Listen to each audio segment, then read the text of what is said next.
speaking to us today. I'll just ask you straight up, do you feel you got justice today? No, not to a circumstance, because he got what he got today is because it's always done. But how do you get justice for two people that's dead? You know, especially to me, he should have been charged with something different. I thought the DPP should have went in a different direction, because kids asked to get out of the car. And He should have been charged with murder. kids. He should have been charged with murder. They asked to get out of that car, and he didn't acknowledge that they wanted to get out of that car. He didn't see the fear in their eyes or nothing else, so he didn't. Of course, we heard, obviously thanks to Evine, you know, being able to give that testimony, that they were asking him to slow down. Yeah. How does it feel knowing that that's what happened? That just having that information that they were pleading to get out, as you say. Of course. Yeah, because we know he took them.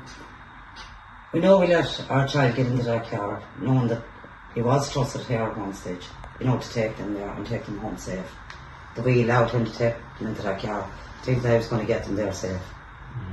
You know, and then to hear then what you have to hear, that they were asking him to slow down and everything else, and not knowing that he could have pulled in that car, he could have slowed down.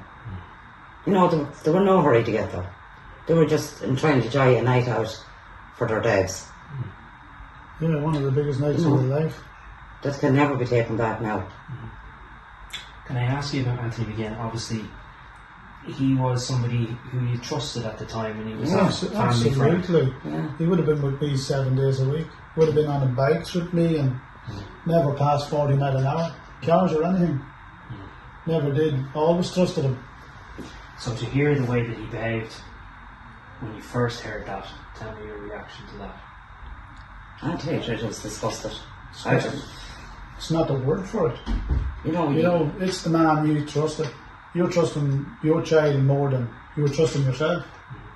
Your child was to go there safe for the night of her life, not to go there to be scared out of her life. They should have had a different charge, a more serious charge. There's 3 children gone now just because somebody was selfish. Well, And remember. we do in other countries. They do in other countries have vehicular homicide, for example, as a charge. You know, Yeah. I imagine that's how you feel it should Oh, be treated. absolutely. He should have been charged with murder. So his role that day was to bring them to the Debs, and as far as you were concerned, when they got in the car, That was to go to the Debs. you believed that they would be safe in this Oh, house. absolutely, 100%. I'm telling you now. Why would we not believe it? At the end of the day, we trusted him. Because if we had other kids there, he would have been, where we would have went to a rally and he would have had them in a car with them. If I was on a motorbike or if somebody else wasn't in. And you always trusted, because there's no speed involved. Even when we're going or run on a motorbike, I could be gone and have to wait 10 minutes for them to catch up with me. It just, why would you not trust somebody like that? So, it feels obviously like a betrayal Oh, of a friendship. betrayal is not the word for A it. pure betrayal is And not. then for your child to turn around and, you know, basically beg for their life.